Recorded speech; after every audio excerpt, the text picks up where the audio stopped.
Hello my friends and welcome back. Thank you very much for being with me again today. Well, a promise is a promise, it seems like.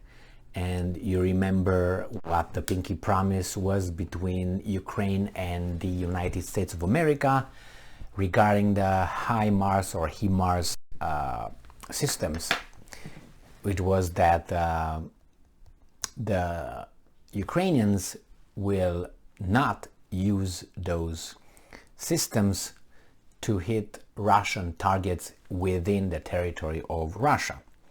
Well, it didn't happen according to these guys, but they again pledge, that we will not do that. This is again a little solemnly pledged by the Minister of Defense of Ukraine. And I wonder why. Did it happen and we don't know yet?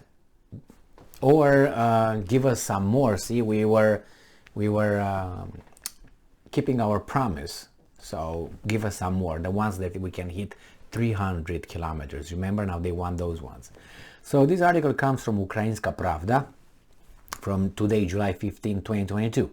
Ukraine undertakes not to strike Russia with HIMARS, the Minister of Defense says. Oleksiy Reznikov, the Minister of Defense of Ukraine, has confirmed that Russia has undertaken not to use HIMARS on targets on the territory of Russian Federation. Reznikov, in an interview with the BBC, stated, "We made a commitment that we would not use high-precision weapons against Russian objects on the territory of the Russian Federation." Yeah, but what if they claim that those two republics are Russian territories? That means you can't hit anything over there either, right? Or you don't recognize that? Okay, got it. I just have a little naughty question. Details. When asked whether the commitment of the Ukrainian side extends to Crimea, Reznikov answered the following, and I'm quoting, "I told U.S. Secretary of Defense Lloyd Austin that we have enough strategic facilities on the Ukrainian territories occupied by the Russians." He replied to me, "We have understood you." I told U.S. Secretary of Defense Lloyd Austin that we have enough strategic facilities on the Ukrainian territories occupied by the Russians. He replied to me, "We have understood you." In early June, the U.S. President announced that the country would provide a new security package, security aid package to Ukraine, which includes HIMARS missiles and artillery systems. In July, it became known that Ukraine received 9 HIMARS missile systems and similar systems from the US and its allies. Why don't they use the allies' systems name? Because these guys are the salesman of United States, not of France, for instance, or others. All right, but it needs dozens more for a counteroffensive. All right, so that's the whole point. See, pinky promise, give us some more. Once you give us that and we think that we hit the jackpot, then here we go again. But you never know. Good. I hope they I don't say I hope. Maybe it's not the right word I want to use.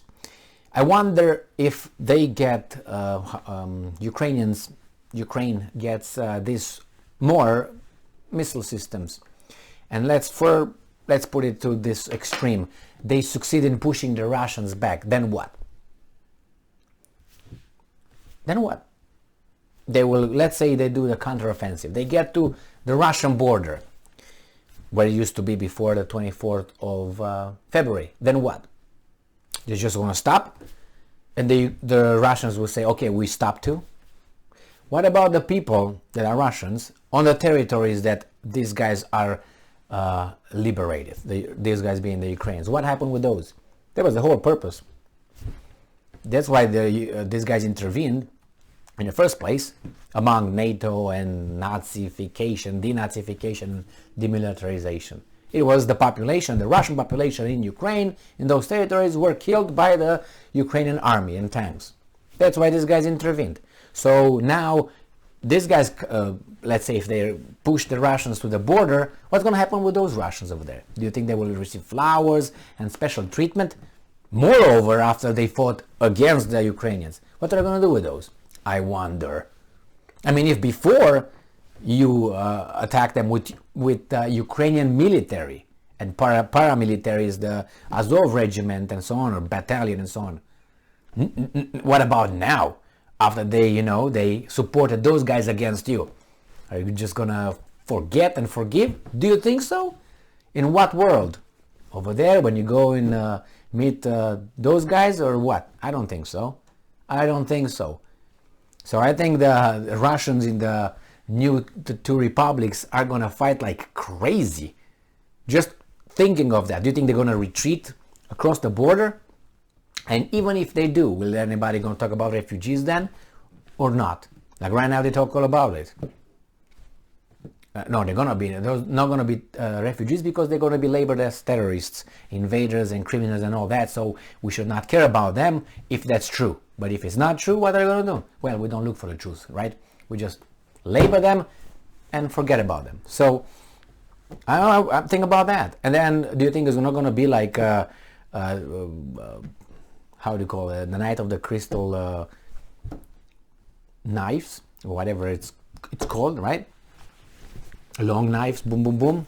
It's not going to be that. I foresee that happening against the Russians over there. Moreover, that the Russians, as I said, they fought, right? But we'll find out.